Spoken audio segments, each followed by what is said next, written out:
Bismillahirrahmanirrahim. Assalamualaikum warahmatullahi wabarakatuh. Kembali kita lagi dalam rancangan Borak Apa Tu. Okey, hari ni kita akan mengupaskan tentang topik stres. Stres sosial. Apa itu stres sosial? Okey, stres sosial adalah disebabkan atas faktor-faktor sosial dan menyebabkan hubungan interpersonal.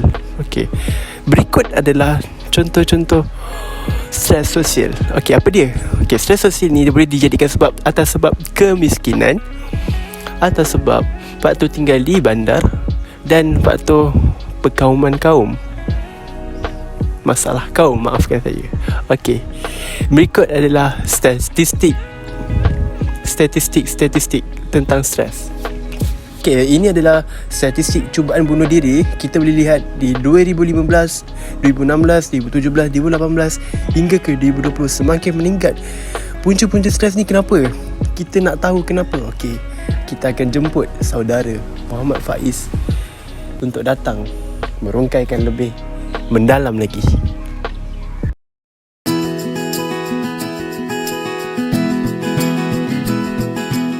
Okey, kita dah bawa masuk Encik Muhammad Faiz. Okay. Baju kita sama ya hari ni? Sama. Baju kita sama hari ini. Okay. Kita akan kupas lebih lanjut tentang topik ini. Mari kita serahkan mic kepada dia. Okey, sebelum itu saya ingin mengucapkan terima kasih kepada Encik Syafiq kerana memberikan peluang untuk saya bercakap pada hari ini. Jadi sekarang saya akan menceritakan tentang punca-punca yang menyebabkan oleh social stress. Okey, jadi antara punca yang pertama adalah kemiskinan. Kita boleh lihat di Malaysia ini, tahap kemiskinan makin meningkat dari tahun ke tahun. Okey, kalau kita tengok kebelakangan beberapa tahun ini, seperti pada tahun 2020, Malaysia mengalami penularan wabak COVID-19 di mana penularan wabak COVID-19 ini memberi kesan yang teruk kepada rakyat Malaysia dari segi kewangan mereka dan sumber pendapatan mereka. Ini disebabkan oleh PKP yang berlaku di Malaysia, di mana rakyat Malaysia tidak boleh keluar daripada rumah. Ia telah menjejaskan mereka, di mana ramai di antara rakyat Malaysia telah dibuang kerja, muflis dalam perniagaan. Jadi ini menyebabkan stres kepada mereka semakin meningkat disebabkan oleh masalah kewangan mereka. Okey, jadi untuk punca yang kedua pula ialah tahap biadab, masalah sifat agresif dan juga tidak menolong antara satu sama lain dalam kalangan rakyat Malaysia. Di Malaysia ini terdapat banyak jenis kejiranan. Ada sesetengah kejiranan di Malaysia ini mereka prihatin terhadap satu sama lain. Akan tetapi terdapat juga sesetengah kejiranan yang tidak prihatin terhadap satu sama lain. Okey, bila kejiranan tidak prihatin antara satu sama lain, ini boleh menyebabkan sesuatu yang bahaya kepada kejiranan kita. Sebagai contoh, jika salah seorang jiran kita mengalami jatuh sakit ataupun berada dalam keadaan yang berbahaya, jika jiran kita yang lain tidak prihatin terhadap apa yang terjadi kepada jiran kita itu boleh mendatangkan sesuatu perkara yang buruk kepada dia. Jadi apabila sesuatu perkara yang buruk terjadi kepada jiran itu, ia boleh mendatangkan stres kepada seseorang itu. Dan yang terakhir sekali ialah punca-punca social stress ni juga adalah daripada segi mangsa jenayah. Okey, kes jenayah di Malaysia ini antara merupakan dikategorikan antara yang tertinggi di Asia juga, di mana terdapat berbagai-bagai jenis kes jenayah di Malaysia. Antaranya seperti kes rogol, rasuah, merompak dan juga dadah. Okay, saya ambil contoh. Saya ambil sebagai contohnya seperti mangsa rogol. Okey, apabila mangsa rogol ni dirogol, ia boleh memberikan pengalaman yang buruk kepada dia, di mana dia boleh mengalami stres, depresi yang melampau dan juga akan mendatangkan trauma yang buruk kepada dia, diataskan sebab pengalaman pahit yang dihadapi oleh mangsa rogol itu. Okey, itu sahaja daripada saya. Saya akan serahkan kembali kepada Encik Syafiq. Ya, begitu panjang sekali ya Muhammad Faiz merungkai topik ini. Okey, kita akan kupas lebih lanjut lagi tentang topik ini, dan kita akan menjemput lagi seorang panel, iaitu Hairul Azri. Dipersilakan masuk. Terima kasih Encik Muhammad Faiz. Terima kasih Encik Syafiq.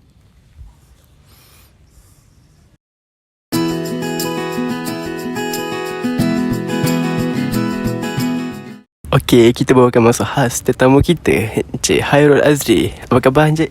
Alhamdulillah, khabar baik, Encik Syafiq.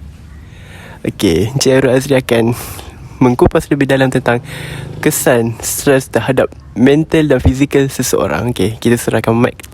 Okey, sebelum tu saya nak cakap terima kasih kepada Encik Syafiq kerana sudi untuk menjemput saya dan memberikan peluang dan ruang untuk saya bercakap serba sedikit, iaitu tentang kesan kepada mental atau fizikal seseorang yang mengalami stres. Dekat sini saya nak tekankan 3 kesan yang akan jadi kepada individu tersebut akibat daripada stres.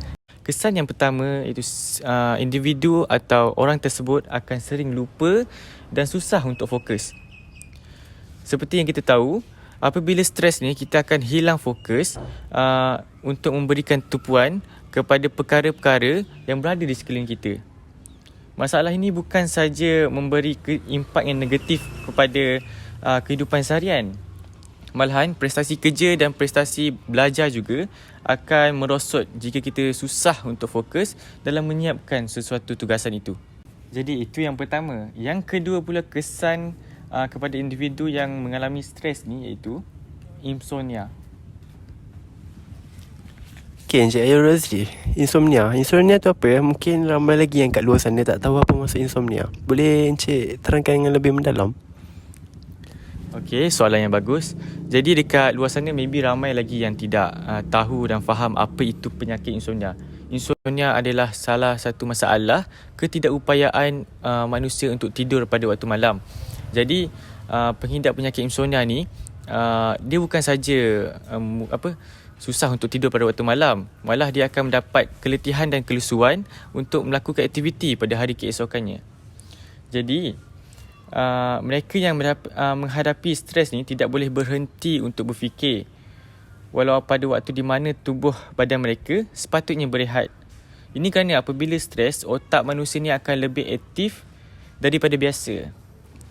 Dan mereka yang menghadapi stres ni juga akan menjadi lesu pada hari keesokannya. Itu adalah kesan yang kedua. Dan akhir sekali dekat sini yang saya nak tekankan kesan, iaitu emosi tidak akan stabil. Kenapa emosi ni tidak stabil?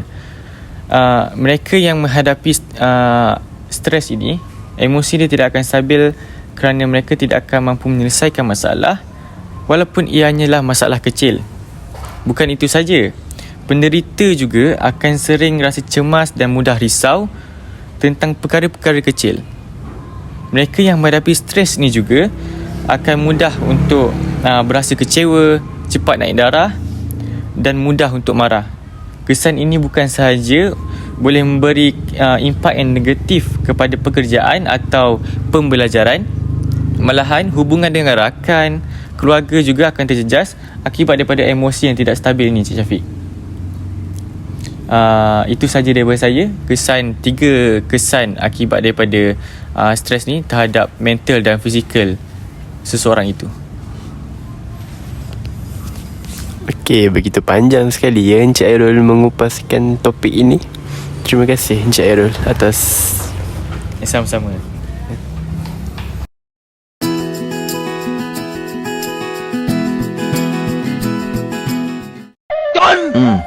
Lu กินเหล้าจนเครียดเลิกเหล้า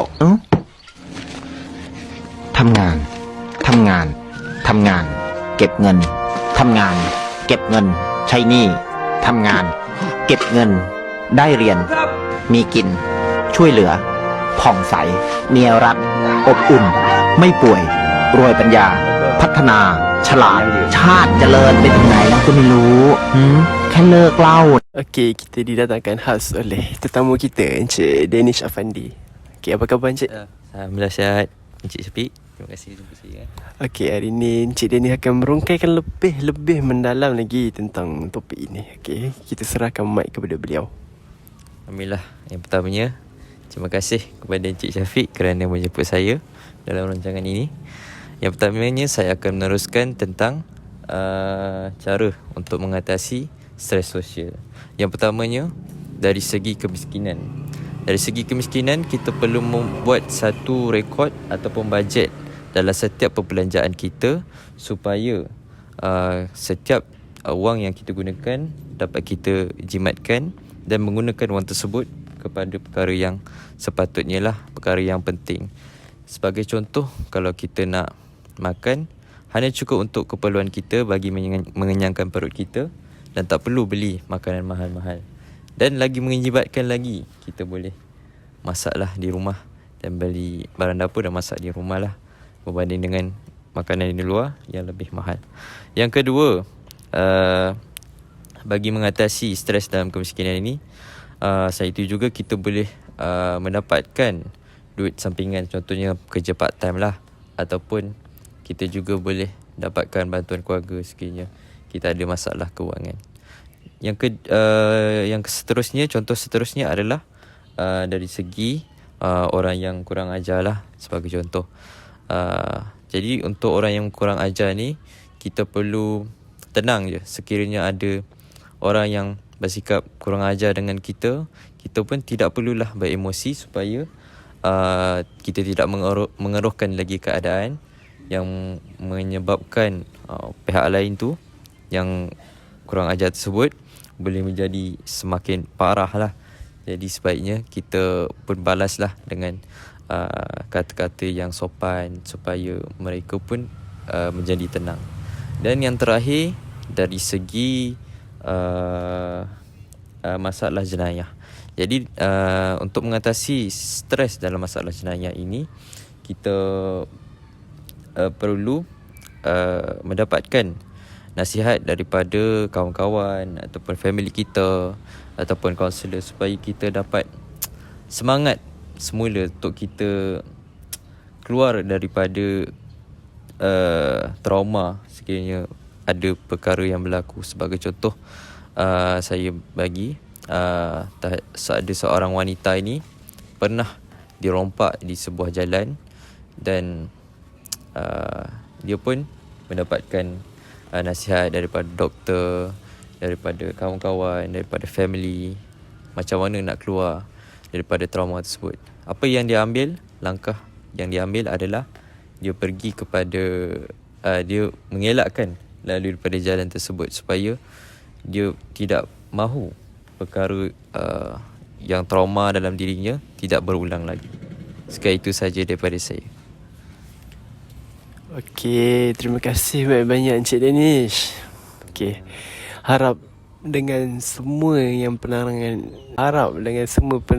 yang ada ini dapatlah menambah sedikit ilmu kalian semua. Okey, berdasarkan pada pendapat oleh 3 jemputan khas kita tadi, kita perlu mengambil iktibar daripada penerangan mereka bahawasanya pengurusan stres amatlah penting agar kita tidak terjebak dengan perkara-perkara sosial yang boleh mengakibatkan diri kita atau masyarakat yang lain terjejas atas sebab stres.